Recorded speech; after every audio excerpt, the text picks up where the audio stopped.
નમસ્કાર વિદ્યાર્થી મિત્રો, શ્રી વશિષ્ઠ વિદ્યા સંકુલ દિયોદર દ્વારા ચલાવવામાં આવતી VVS સ્માર્ટ લર્ન યુટ્યુબ ચેનલમાં આપ સર્વ મિત્રોનું હું મનોજ જોશી હાર્દિક સ્વાગત કરું છું. આજે આપણે ધોરણ 12ના અભ્યાસક્રમની ચર્ચા કરીશું. ધોરણ 12ની વાત કરીએ તો ધોરણ 12ની અંદર આપણે જીવ વિજ્ઞાન એટલે કે બાયોલોજીના અભ્યાસક્રમની ચર્ચા કરવાની છે. મિત્રો, ધોરણ 12ની અંદર આપણે જીવ વિજ્ઞાનની વાત કરીએ તો જીવ વિજ્ઞાનની અંદર ટોટલ મિત્રો 5 યુનિટ આવશે. આમ ગણવા જઈએ તો ધોરણ 11 અને ધોરણ 12 એમ કુલ બંને ધોરણના 11 અને 12 બંને ધોરણના થઈને કુલ આપણે 10 યુનિટનો અભ્યાસ કરવાનો હોય છે. આ જે 10 યુનિટ છે એને મિત્રો ધોરણ 11ના જે 5 યુનિટમાં ડિવાઈડ કરવામાં આવે છે અને ધોરણ 12ને 5 યુનિટમાં ડિવાઈડ કરવામાં આવે છે. ધોરણ 11ના જે 5 યુનિટ હતા એની અંદર કુલ 19 ચેપ્ટરો છે. આપણે આજે ધોરણ 12ની ચર્ચા કરવાની છે. તો મિત્રો ધોરણ 12ના કુલ 5 યુનિટ હશે, એટલે કે ધોરણ 11ના 5 1 થી 5 અને ધોરણ 12ના 6 થી 10 એમ કુલ 5 યુનિટ્સ છે. આ 5 યુનિટની અંદર આપણે વાત કરીશું તો 5 યુનિટની અંદર કુલ 13 ચેપ્ટર આપણે ભણવાના છે. એમાં મિત્રો આપણે વાત કરીએ, જો ધોરણ 12ની વાત કરીએ મિત્રો તો ધોરણ 12નો આ પહેલો યુનિટ થાય. પણ જો આપણે ધોરણ 12, 11 અને 12 બંને એટલે કે આખા જીવ વિજ્ઞાનની વાત કરીએ, આખા બાયોલોજીની વાત કરીએ તો બાયોલોજીમાં આ યુનિટ થશે છઠ્ઠો. આ યુનિટની વાત કરીએ એકમ 6 છે, મતલબ કે યુનિટ 6. યુનિટ 6ની અંદર કુલ મિત્રો 3 ચેપ્ટર આવશે. આ 3 ચેપ્ટરની અંદર વાત કરીએ તો પહેલું ચેપ્ટર છે સપુષ્પી વનસ્પતિમાં લિંગી પ્રજનન. મિત્રો બીજું ચેપ્ટર છે માનવ પ્રજનન. ત્રીજું ચેપ્ટર છે પ્રાજનિક સ્વાસ્થ્ય. આપણે વધારે અહીંયા ચર્ચા કરવાની નથી મિત્રો, આ તો ખાલી અભ્યાસક્રમની આજે ચર્ચા કરીએ છીએ થોડી ઘણી. બાકી વધારે માહિતી તો આપણે જ્યારે ચેપ્ટર શરૂઆત કરીશું એ ચેપ્ટરની અંદર જ એની માહિતી તમામ આપીશું. તો યુનિટ 6 છે, મતલબ કે એકમ 6ની અંદર કુલ આપણે 3 ચેપ્ટર છે, સપુષ્પી વનસ્પતિમાં લિંગી પ્રજનન, માનવ પ્રજનન અને ત્રીજું છે પ્રાજનિક સ્વાસ્થ્ય. એમ કુલ 3 ચેપ્ટર આપણે યુનિટ 6ની અંદર એટલે કે એકમ 6ની અંદર ભણવાના છે. 3 ચેપ્ટર મિત્રો પ્રજનનના લગતા છે. ત્યાર પછી મિત્રો આપણે વાત કરીએ ધોરણ 12ની વાત કરીએ તો ધોરણ 12માં યુનિટ 2, પણ જો બાયોલોજીની વાત કરીએ તો યુનિટ મિત્રો થશે 7 એટલે કે એકમ 7. એકમ 7ની અંદર કુલ 3 ચેપ્ટર છે મિત્રો. તો પહેલું ચેપ્ટર છે આનુવંશિકતા અને ભિન્નતાના સિદ્ધાંતો, બીજું ચેપ્ટર છે મિત્રો આનુવંશિકતાનો આણ્વીય આધાર અને ત્રીજું ચેપ્ટર છે ઉદ વિકાસ. આ 3 ચેપ્ટર છે એ મિત્રો જનીન વિદ્યા અને ઉદ વિકાસને લગતા છે, એટલે કે તેમનો 3 ચેપ્ટરનો સમાવેશ થશે યુનિટ 7ની અંદર એટલે કે મિત્રો એકમ 7ની અંદર. જો મિત્રો આપણે હવે આગળ વાત કરીએ છીએ કે એકમ 8ની વાત કરીએ, યુનિટ 8ની વાત કરીએ તો મિત્રો યુનિટ 8ની અંદર કુલ 2 ચેપ્ટર આવશે. આ 2 ચેપ્ટરમાં પહેલું ચેપ્ટર છે માનવ સ્વાસ્થ્ય અને રોગો, જ્યારે બીજું ચેપ્ટર છે માનવ કલ્યાણમાં સૂક્ષ્મજીવો. મિત્રો આ બંને ચેપ્ટર છે એ સૂક્ષ્મજીવોને લગતા છે, એટલે અહીંયા લખેલ છે કે ભાઈ માનવ કલ્યાણમાં જીવ વિજ્ઞાન જે યુનિટ 8 મતલબ કે એકમ 8ની અંદર આપણે અભ્યાસ કરવાનો છે. ત્યાર પછી મિત્રો યુનિટ 9ની વાત કરીએ એટલે કે એકમ 9ની વાત કરીએ તો એકમ 9 છે મિત્રો બાયોટેકનોલોજીને લગતું. બાયોટેકનોલોજીના અહીંયા આપણે 2 ચેપ્ટર ભણવાના છે. પહેલું ચેપ્ટર છે બાયોટેકનોલોજી સિદ્ધાંતો અને પ્રક્રિયા અને બીજું ચેપ્ટર છે બાયોટેકનોલોજી અને તેના પ્રયોજનો. મતલબ કે પહેલા ચેપ્ટરની અંદર બાયોટેકનોલોજી શું છે, એ પ્રક્રિયા શું છે, એનો સિદ્ધાંત શું છે એની આપણે ચર્ચા કરીશું. અને ચેપ્ટર નંબર બીજું હશે બાયોટેકનોલોજી અને તેના પ્રયોજનો, મતલબ કે એને કઈ જગ્યાએની ઉપયોગિતા છે એની આપણે ચર્ચા કરીશું. તો મિત્રો હજુ માત્ર 9 યુનિટ જ પૂરા થયા છે, મતલબ કે 4 યુનિટ જ 12મા ધોરણના પૂરા. હજુ 1 યુનિટ બાકી છે. આપણને ખબર છે કે આપણે યુનિટ કેટલા કીધા હતા? 5. તો અહીંયા તો યુનિટ 6, 7, 8 અને 9 એટલે ટોટલ 4 જ યુનિટ છે.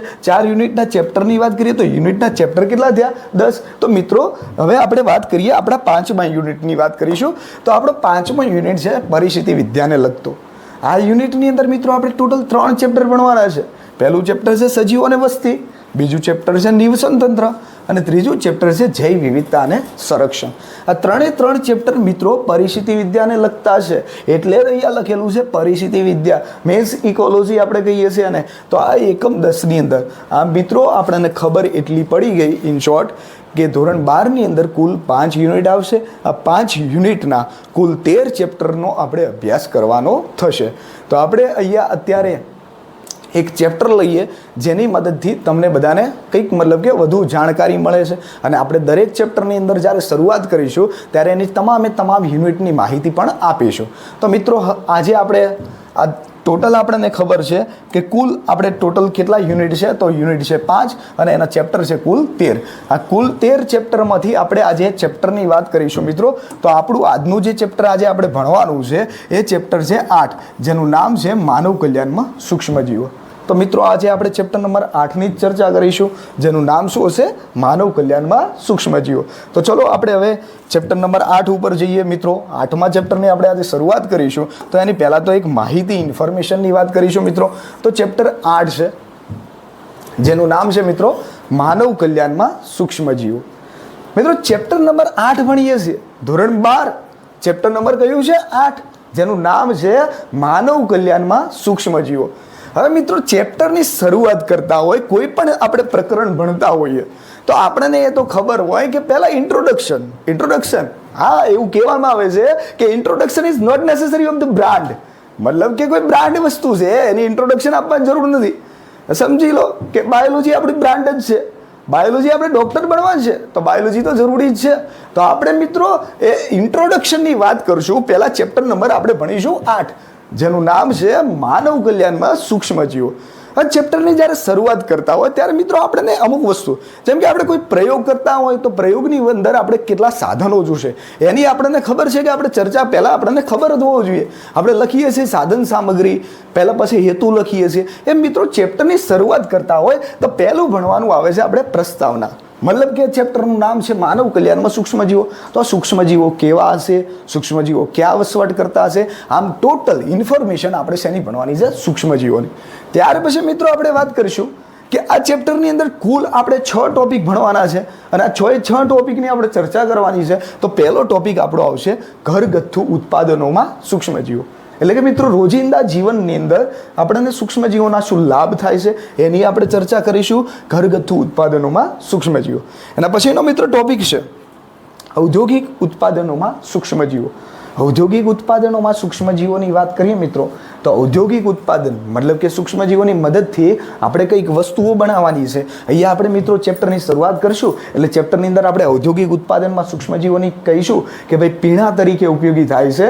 અને બીજી વાત કરીશું તો એન્ટીબાયોટિક્સ મતલબ કે પ્રતિજૈવિક દ્રવ્યો બનાવવા માટે. ત્રીજા નંબરની વાત કરીશું તો સુએજ ટ્રીટમેન્ટમાં સૂક્ષ્મજીવો મતલબ કે સુએજ શુદ્ધિકરણ, સુએજ ટ્રીટમેન્ટ પ્લાન્ટ હશે એની અંદર સૂક્ષ્મજીવોને આપણે ફાળો ભણીશું. ત્યાર પછી બેટા આપણે ચોથો ટોપિક છે બાયોગેસમાં ઉત્પાદનમાં સૂક્ષ્મજીવો. મતલબ કે આપણે બાયોગેસ કઈ રીતે સૂક્ષ્મજીવો ઉત્પન્ન કરે છે એની અહીંયા ચર્ચા કરીશું. ત્યાર પછી છે જૈવિક નિયંત્રકો તરીકે સૂક્ષ્મજીવો, એટલે કે સૂક્ષ્મજીવોની મદદથી આપણે કઈ રીતે પાકને આપણે બચાવી શકીએ છીએ. એક્ઝામ્પલ તરીકે તમને ખબર હશે કે બીટી કપાસ એટલે કે બીટી કોટન, તો એ બધો અભ્યાસ આપણે જૈવિક નિયંત્રકો તરીકે કરશું.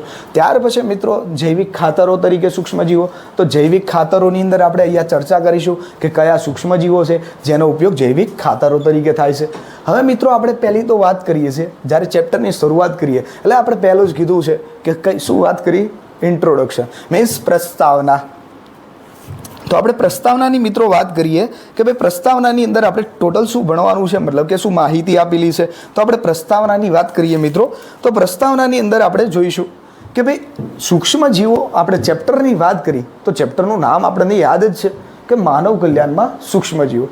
તો હવે આપણે પહેલી વાત કરીએ કે ભાઈ સૂક્ષ્મજીવો.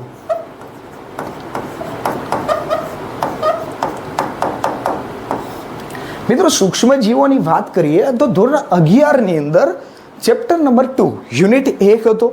યુનિટ 1માં ચેપ્ટર નંબર 2 હતું. યાદ કરો, જૈવિક વર્ગીકરણ, બાયોલોજિકલ ક્લાસિફિકેશન.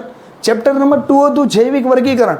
એની અંદર આપણે વાત કરી હતી કે R.H. વ્હીટેકર, રોબર્ટ હાર્ડિંગ વ્હીટેકર, આ R.H. વ્હીટેકર નામના વૈજ્ઞાનિકોએ સજીવને 5 સૃષ્ટિમાં વર્ગીકૃત કર્યા હતા. કોણે વર્ગીકૃત કર્યા હતા? R.H. વ્હીટેકર. આ 5 સૃષ્ટિઓ હતી મિત્રો.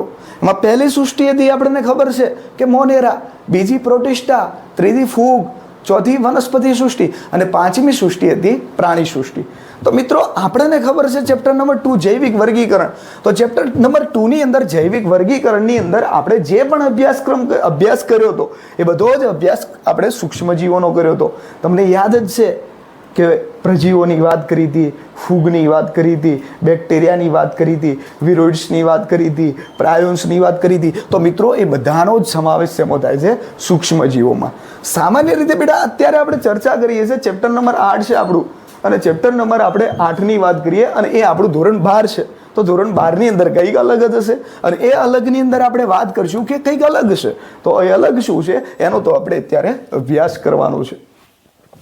આપણે વાત કરીએ મિત્રો કે સૂક્ષ્મજીવો, મતલબ કે આપણે સૂક્ષ્મજીવો વિશે અત્યારે જે ચર્ચા કરીશું કે સામાન્ય રીતે એવું કહી શકાય કે સૂક્ષ્મજીવો એ નરી આંખે જોઈ શકાય નહીં.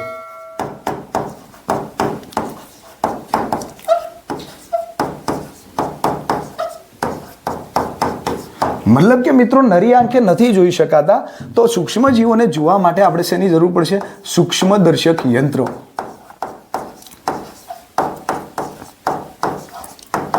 આ સૂક્ષ્મદર્શક યંત્ર એટલે કે માઇક્રોસ્કોપની અંદર બધા સૂક્ષ્મજીવોની વાત કરીએ આપણે તો આપણને એ ખબર છે કે પૃથ્વી પરનું જે જૈવિક તંત્ર છે,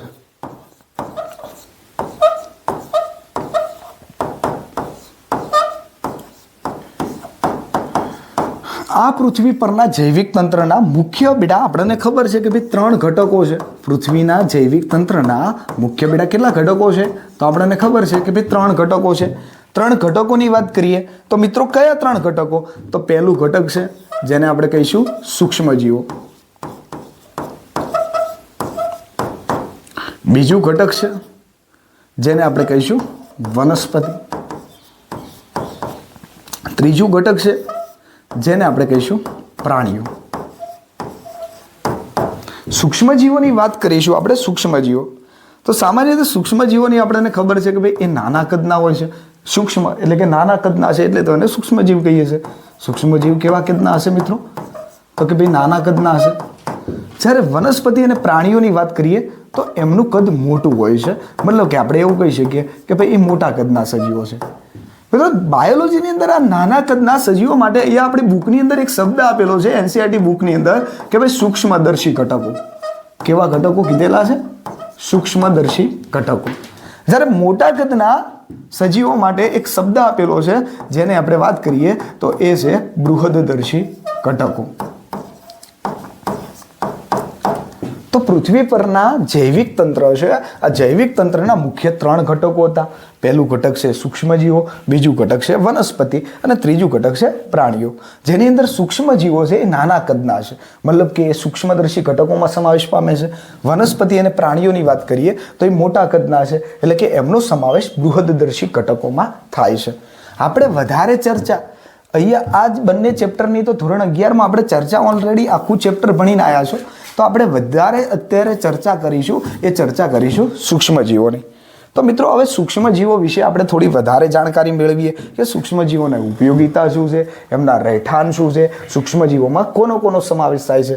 તો મિત્રો આપણે આગળ હવે વાત કરીએ કે ભાઈ આપણો મેઇન અત્યારે જે ટોપિક છે એ ટોપિક છે સૂક્ષ્મજીવો.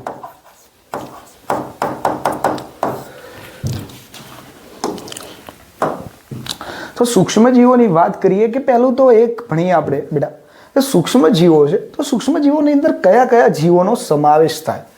તો આપણને ખબર છે બેટા કે ભાઈ બેક્ટેરિયા, ત્યાર પછી બેટા આપણને ખબર છે બોલો ફૂગ છે, પછી આપણને ખબર છે કે ભાઈ પ્રજીવો છે.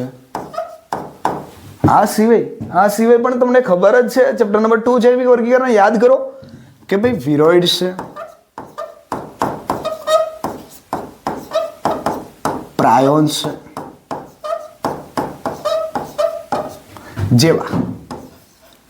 જેવા પ્રોટીનમય ચેપી કારકો એટલે કે પ્રોટીનના બનેલા છે, પ્રોટીનમય ચેપી કારકો. વાયરસનો પણ સમાવેશ થાય છે. વાયરસનો સમાવેશ પણ સૂક્ષ્મજીવોમાં થાય છે. આ મિત્રો ટોટલ બેક્ટેરિયા છે, ફૂગ છે, પ્રજીવો છે, વાયરસ છે તથા વિરોઇડ્સ, પ્રાયોન્સ જેવા પ્રોટીનમય ચેપી કારકો છે એમનો પણ સમાવેશ સૂક્ષ્મજીવોમાં થાય છે. હવે આપણે એ વાત કરીશું કે સૂક્ષ્મજીવો કઈ જગ્યાએ વસવાટ કરે છે, મતલબ કે આપણે એના રહેઠાણની વાત કરીએ. શેની વાત કરીએ? આપણે એના રહેઠાણની વાત કરીએ કે ભાઈ સૂક્ષ્મજીવો કઈ જગ્યાએ જોવા મળશે. તો બેટા સૂક્ષ્મજીવો એક વસ્તુ યાદ રાખવાનું કે બધી જ જગ્યાએ હાજર હોય છે. જે પણ જગ્યાએ તમે જાઓ એ બધી જ જગ્યાએ સૂક્ષ્મજીવો હાજર હોય છે. તો કઈ કઈ જગ્યાએ? બેટા આપણે કોઈ જમીન ઉપર જઈએ છીએ તો જમીનમાં સૂક્ષ્મજીવો હોય છે. પાણીની અંદર એ પણ સૂક્ષ્મજીવો હોય છે. જમીન છે, પાણી છે, હવાની અંદર પણ હોય છે. કોઈ વનસ્પતિની વાત કરીએ કે કોઈ પ્રાણીની વાત કરીએ, કોઈ વનસ્પતિની વાત કરીએ કે કોઈ પ્રાણીઓની વાત કરીએ, તો એમના શરીર ઉપર, એમના શરીરની ઉપર અથવા તો એમના શરીરની અંદર, એટલે કે બાહ્ય ઉપર અથવા તો અંદર, એટલે કે અંદર બંને જગ્યાએ સૂક્ષ્મજીવો જોવા મળે છે. મિત્રો એવું કહી શકાય, બધી જગ્યાએ જોવા મળતું હોય તો આપણે એવું કહી શકીએ કે ભાઈ સૂક્ષ્મજીવો એ સર્વવ્યાપી છે. કેવા છે મિત્રો? સર્વવ્યાપી છે. આપણે કહીએ છીએ કંઈક એવું, લગભગ સાંભળ્યું છે બધા કે અત્ર તત્ર સર્વત્ર, મતલબ કે સૂક્ષ્મજીવો સર્વવ્યાપી છે, બધી જ જગ્યાએ જોવા મળે છે. અને બધી જગ્યાએ જોવા મળે એવા સજીવને આપણે શું કહીએ છીએ? સર્વવ્યાપી. એટલે કે હવામાં જોવા મળે છે, જમીન ઉપર જોવા મળે, પાણીમાં જોવા મળે, વનસ્પતિ કે પ્રાણીઓના શરીર ઉપર, એમની દેહધાર્મિક રચના, એમના શરીર ઉપર અથવા તો એમના શરીરની અંદર પણ જોવા મળે છે.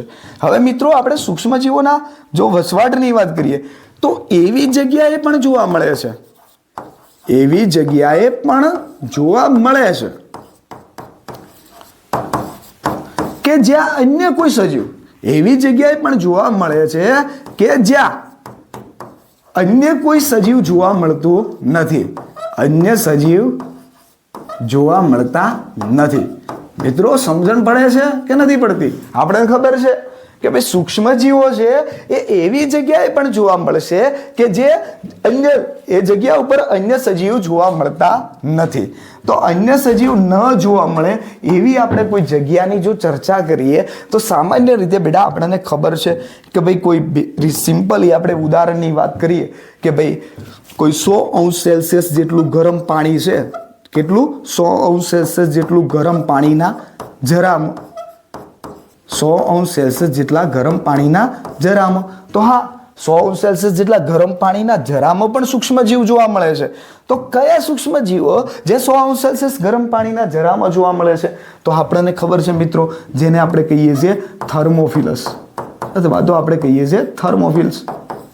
ત્યાર પછી મિત્રો આપણે વાત કરીએ કે ભાઈ બીજા નંબરની વાત કરીએ કે ભાઈ બરફની અંદર, બેટા બરફની જે ચાદર, હિમાલયની વાત કરીએ, બરફ છે તો બરફની સપાટીની નીચે, બરફની સપાટીની નીચે પણ સૂક્ષ્મજીવ જોવા મળે છે. તો બરફની અંદર પણ સૂક્ષ્મજીવો જોવા મળે છે. એની આપણે વાત કરીએ કે ભાઈ બરફની અંદર કયા સૂક્ષ્મજીવો જોવા મળે, તો એને બેટા આપણે કહીએ છીએ સાયક્રો, શું કહીએ છીએ? સાયક્રોફિલ્સ, અથવા તો બેટા આપણે એને સેક્રોફિલ્સ પણ બોલીએ છીએ. શું બોલીએ છીએ બેટા? સેક્રોફિલ્સ. અહીંયા લખેલું છે સાયક્રોફિલ્સ અથવા તો સેક્રોફિલ્સ પણ ઘણી વખત બોલાતું હોય છે. ત્યાર પછી મિત્રો આપણે વાત કરીએ કે ભાઈ 100°C ગરમ પાણીના જરામાં થર્મોફિલસ છે, બરફની અંદર સાયટ્રોફિલ્સ છે. ત્યાર પછી જમીનની અંદર ઊંડાણમાં, એટલે આપણે મિત્રો જમીન ઉપરની વાત નથી કરતા, જમીનની ઊંડાણમાં જ્યારે આપણે કોઈ જમીન ખોદીએ છીએ તો એની ઊંડાઈની વાત કરીએ તો જમીનમાં ઊંડાણે, તો જમીનમાં ઊંડાણે પણ સૂક્ષ્મજીવ જોવા મળે છે. જમીનના ઊંડાણે સૂક્ષ્મજીવ જોવા મળે છે. એને આપણે કયા નામથી ઓળખીએ છીએ? તો એને આપણે કહીએ છીએ બોરોફિલ્સ, અથવા તો એને આપણે કહીએ છીએ બેરોફિલ્સ. શું કહીએ છીએ મિત્રો? બેરોફિલ્સ કહીએ છીએ.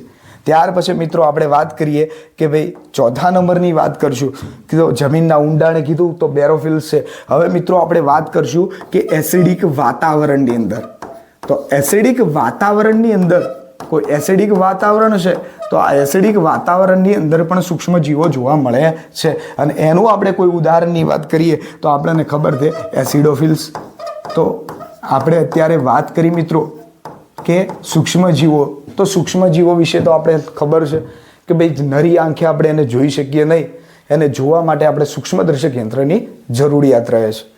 સૂક્ષ્મજીવોની અંદર કોનો સમાવેશ થાય? તો ચેપ્ટર નંબર 2 જૈવિક વર્ગીકરણની અંદર આપણે ઓલરેડી ચર્ચા કરી જ છે. તે છતાં મિત્રો આપણે થોડુંક રિવિઝન કરીએ, મતલબ કે કયા કયા સૂક્ષ્મજીવો હતા?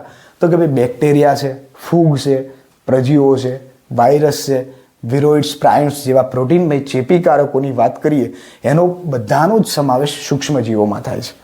સૂક્ષ્મજીવોના રહેઠાણની વાત કરીએ તો એ જમીન ઉપર જોવા મળતી છે, પાણીમાં જોવા મળે છે, હવામાં જોવા મળે છે, વનસ્પતિ કે પ્રાણીઓના શરીરની અંદર કાં તો શરીરની બહાર પણ જોવા મળે છે. આમ મિત્રો સૂક્ષ્મજીવો એ સર્વવ્યાપી છે. સર્વવ્યાપી એટલે કે બધી જ જગ્યાએ જોવા મળે છે, અત્ર તત્ર સર્વત્ર. મિત્રો એવી જગ્યા, આ બધી તો ઠીક છે, પણ એવી જગ્યાએ પણ સૂક્ષ્મજીવો જોવા મળે છે કે જ્યાં અન્ય સજીવ જીવી શકતા નથી. મિત્રો આપણે પણ ના જીવી શકીએ, અન્ય સજીવ જીવી શકતા નથી, આપણે પણ જીવી ના શકીએ. તો એવી કઈ જગ્યા છે કે જ્યાં સૂક્ષ્મજીવો નથી જીવી શકતા? તો કે 100°C ગરમ પાણીના જરામાં. મિત્રો શું જીવી શકીએ આપણે? ના જીવી શકીએ 100°C ગરમ પાણીના જરામાં. તો 100°C ગરમ પાણીના જરામાં પણ થર્મોફિલસ હશે એ જીવી શકશે. ત્યાર પછી વાત કરીએ બરફ. યાર સિમ્પલ, થોડી ઠંડી લાગે તોય આપણે તો જેકેટ પહેરીએ છીએ. તો બરફની અંદર બરફની ચાદર હોય, હિમાલયની વાત કરીએ તો એ ચાદરની નીચે પણ સૂક્ષ્મજીવો જોવા મળે છે. તો બરફની અંદર જે સૂક્ષ્મજીવો જોવા મળે છે એને આપણે કહીએ છીએ સાયક્રો અથવા તો સેક્રોફિલ્સ. ત્યાર પછી જમીનના ઊંડાણની વાત કરીએ તો જમીનના ઊંડાણે જે સૂક્ષ્મજીવો જોવા મળે છે એને આપણે કહીએ છીએ બેરોફિલ્સ. ત્યાર પછી મિત્રો વાત કરીએ આપણે કે એસિડિક વાતાવરણની અંદર જે સૂક્ષ્મજીવો જોવા મળે છે એને આપણે કહીએ છીએ એસિડોફિલ્સ. આમ સૂક્ષ્મજીવો બધી જ જગ્યાએ જોવા મળે છે. હવે મિત્રો આપણે આગળ જો ચર્ચા કરીએ કે ભાઈ સૂક્ષ્મજીવોની જો ચર્ચા કરતા હોય બેટા તો આપણને ખ્યાલ હોવો જોઈએ કે સૂક્ષ્મજીવો આપણે જો આમ ગણવા જઈએ તો જે પણ બધા રોગો થાય છે, આ બધા જ રોગો પાછું થવાનું કારણ પણ સૂક્ષ્મજીવો છે.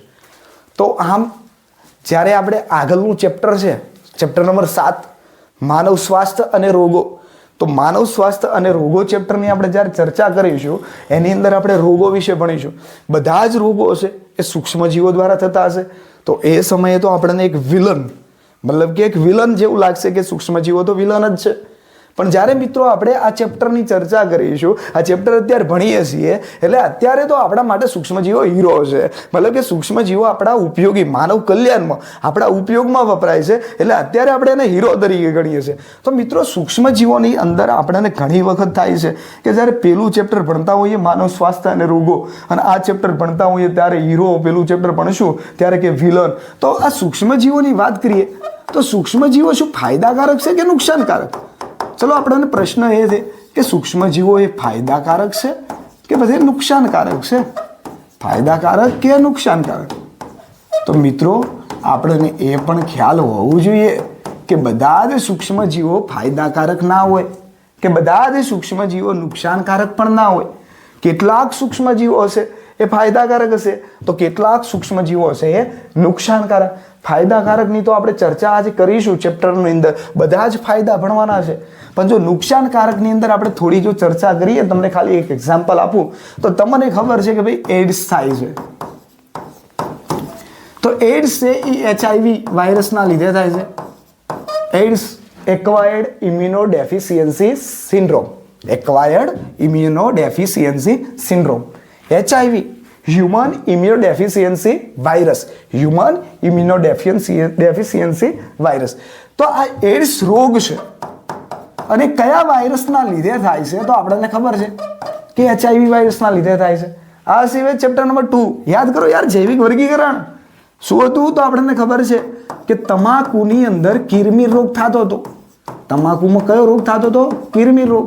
આ રોગ કોણ કરતું હતું તો એ પણ ખબર છે કે કઈ હતું? TMV. યાદ આવે છે? TMV એટલે કે tobacco mosaic virus. Tobacco mosaic virus.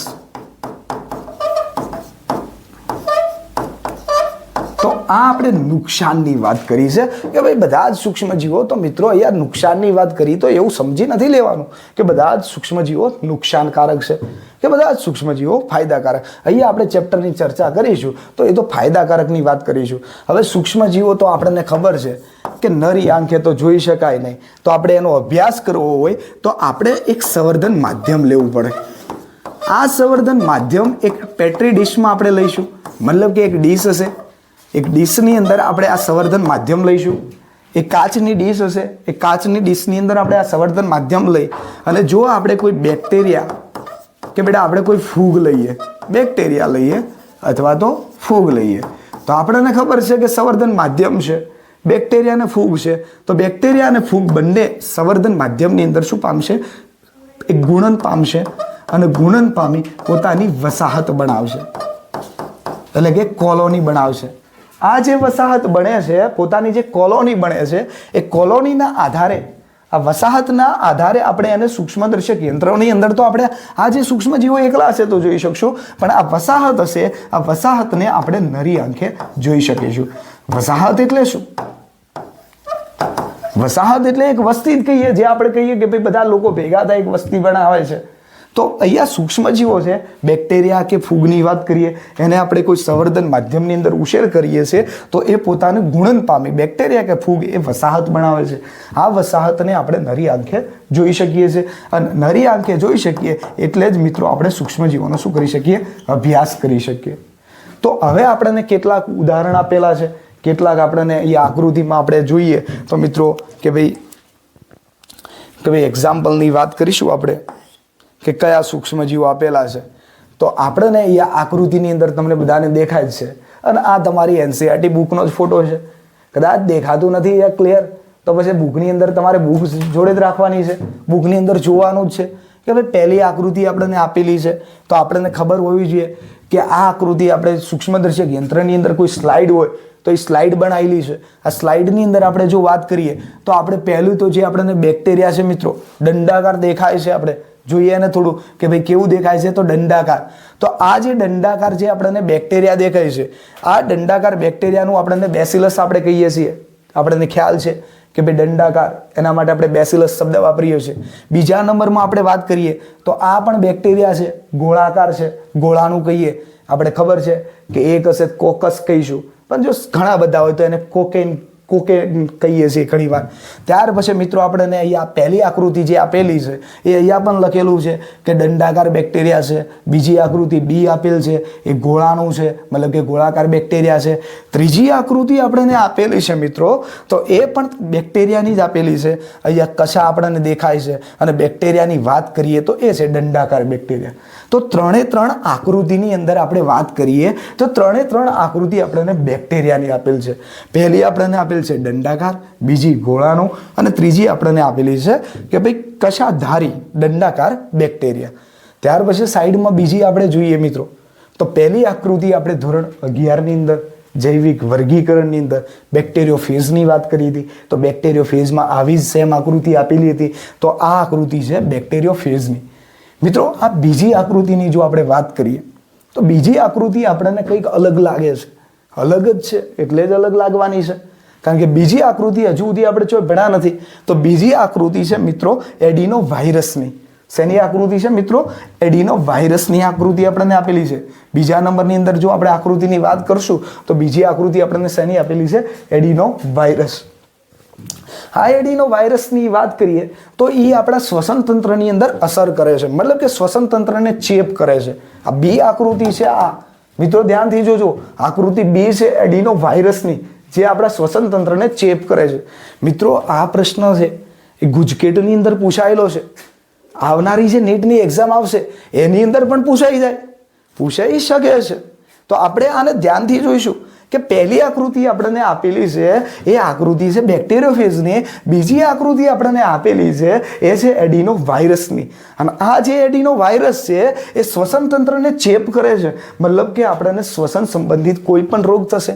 ત્યાર પછી આપણે આકૃતિ ત્રીજી વાત કરીએ તો ત્રીજી આકૃતિ આપણને આપેલી છે ટોબેકો મોઝેઇક વાયરસ, TMV, તમાકુની અંદર કીરમી રોગ કરતો વાયરસ કયો હતો? TMV. અને TMV નો આકાર પણ આપણને દેખાય છે કે એનો આકાર છે દંડાકાર. એટલે ત્રીજી આકૃતિ આપણને આપેલી છે ટોબેકો મોઝેઇક વાયરસ, જેનો આકારની વાત કરશું તો મિત્રો એ દંડાકાર હશે. ક્લિયર એટલા સુધી? તો આપણને ખ્યાલ હોવો જોઈએ કે જ્યારે પણ એક્ઝામની અંદર આપણે વાત કરીશું મિત્રો, તો એક્ઝામની અંદર અહીંયા આપણી બુકની અંદર જે લખેલ છે માહિતી, એવું એક્ઝામ પેપરની અંદર લખેલા આવે નહીં. આપણને ખબર હોવી જોઈએ કે સર પહેલી આકૃતિ આપેલી હોય, ધારો કે આપણે પ્રશ્ન પૂછીએ તો આપણને ખબર હોવી જોઈએ કે બેક્ટેરિયાની આકૃતિ છે અને એ છે દંડાકાર. બીજી આકૃતિ કે ભાઈ ગોળાનુકાર, એટલે કે ગોળાકાર આપણે કહીએ છીએ, કોકસ કહીએ. ત્રીજા નંબરમાં છે ભાઈ કશાધારી, પણ કેવા તો કે દંડાકાર બેક્ટેરિયા છે. આ છે બેક્ટેરિયોફેજ, આ છે એડિનો વાયરસ, અને આની વાત કરીએ તો TMV, ટોબેકો મોઝેઇક વાયરસ. ગમે તે આકૃતિ આપણને પૂછે આપણને આવડવી જ જોઈએ. અહીંયા મિત્રો એક બીજું વસ્તુ કદાચ તમે જો નોટ કરી હોય, મતલબ કે અહીંયા નોટિસ કર્યું હોય તો આપણને લાગે છે કે સર આ 1500x, આ 1500x, અહીંયા પાછું લખેલું છે કે 1 લાખથી 1,50,000x. તો એ x છે બેટા ઝૂમિંગ. આપણા મોબાઈલની અંદર જે ઝૂમિંગ આવે છે 10x. અત્યારે તો હવે મોબાઈલની અંદર આપણને ખબર છે કે ઘણું બધું ઝૂમિંગ થતું હોય, પણ આ માઇક્રોસ્કોપની અંદર જે ઝૂમ કરવામાં આવે, આપણે અહીંયા જુઓ, અહીંયા બધા બેક્ટેરિયા છે, તો બેક્ટેરિયાનું વિવર્તન અહીંયા જુઓ 50,000x સુધી લખેલું છે લાસ્ટમાં. મિત્રો અહીંયા જુઓ એક વસ્તુ ખાસ કે અહીંયા TMVમાં લખેલું છે 1 લાખથી 1,50,000. તો મિત્રો આપણને ખબર જ છે કે બેક્ટેરિયા કરતાં વાયરસનું કદ ખૂબ નાનું હોય છે. એટલે વાયરસનું કદ નાનું હોય એટલે એને થોડું ઝૂમિંગ પણ આપણે કેવું કરવું પડશે, વધારે. ત્યાર પછી મિત્રો આગળની જો આપણે કોઈ આકૃતિની વાત કરીએ તો હવે જુઓ, અહીંયા આપણને 2 આપેલી છે આકૃતિ. આ 2 આકૃતિની અંદર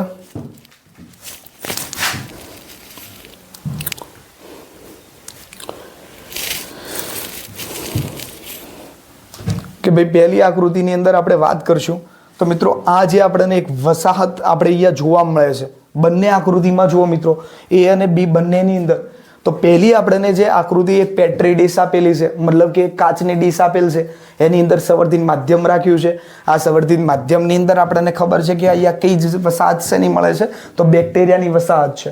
એ જ રીતે મિત્રો સાઈડમાં બીજી આપણને આપેલ છે આકૃતિ, તો બીજું પણ એક પેટ્રી ડીશ લીધેલ છે, એમાં સંવર્ધન માધ્યમ રાખ્યું છે. તો ફૂગ હશે એ ગુણન પામીને ખબર છે આપણને કે ફૂગની વસાહત બનાવે છે. તો મિત્રો એ પણ આપણને ખ્યાલ હોવો જોઈએ કે આવી આકૃતિ પૂછેલી હોય તો આપણને ખ્યાલ હોવો જોઈએ કે આ બેક્ટેરિયાની વસાહત હતી, અને જો આવી આકૃતિ હોય તો એ હતી ફૂગની વસાહત. તો આ બંને મિત્રો અહીંયા આપણે અત્યારે જે પ્રસ્તાવનાની મેં ચર્ચા કરી છે એ પ્રસ્તાવનાની અંદર ખાસ વસ્તુની વાત કરીએ તો સૂક્ષ્મજીવોના રહેઠાણ. ત્યાર પછી વાત કરીએ આપણે આગળ કે ભાઈ એ આ જે આપણે ઇમ્પોર્ટન્સ છે આકૃતિની વાત કરીએ તો આ બધી જ આકૃતિ જે ટોટલ છે આ બધી જ આકૃતિ ખૂબ જ ઉપયોગી છે, અને આ બધી જ આકૃતિનો આપણને અભ્યાસ મતલબ કે આપણને ખ્યાલ જ હોવો જોઈએ કે આ આકૃતિ આપેલી હોય તો એ કોની છે, એ બધી જ માહિતી આપણને હોવી જોઈએ. હવે આપણે જ્યારે બી નેક્સ્ટ આપણે જ્યારે પણ વિડીયો બનાવીશું તો એની અંદર આપણે ઘરગથ્થુ ઉત્પાદનોમાં સૂક્ષ્મજીવોની ચર્ચા કરીશું કે ભાઈ આપણે રોજિંદા જીવનની અંદર સૂક્ષ્મજીવોનો કઈ રીતે ઉપયોગ થાય છે. તો મિત્રો આ વિડીયો તમને ગમ્યો હશે, અને આ વિડીયો છે એને તમે વધુમાં વધુ વિદ્યાર્થીઓને શેર કરો એવી હું મનોજ જોશી આશા રાખું છું. આ વિડીયો છે એને આપણા જે આપણને ખબર છે કે VVS સ્માર્ટ લર્ન યુટ્યુબ ચેનલની અંદર આ વિડીયો મોકલવામાં આવે છે. તો આ વિડીયો આપણે જોવો હશે તો આ ચેનલ હશે એને તો પહેલાં તો બેટા આપણે શું કરેલું હોવું જોઈએ, સબસ્ક્રાઈબ કરેલ હશે. જો આ વિડીયો આપણે ચેનલને સબસ્ક્રાઈબ કરીશું તો આગળના જે પણ વિડીયો આવશે એની નોટિફિકેશન પણ આપણા મોબાઈલની અંદર પડશે. આવા ઘણા બધા વિડીયો આવશે જેની અંદર આપણે આખા ધોરણ 12ના અભ્યાસક્રમની પણ ચર્ચા કરીશું, જેની અંદર આ તો એક સિમ્પલ આપણે આજે એક ટોપિક લીધો છે. આવનારા બીજા વિડીયોની અંદર બીજો એક ટોપિક લઈશું. Okay, thank you.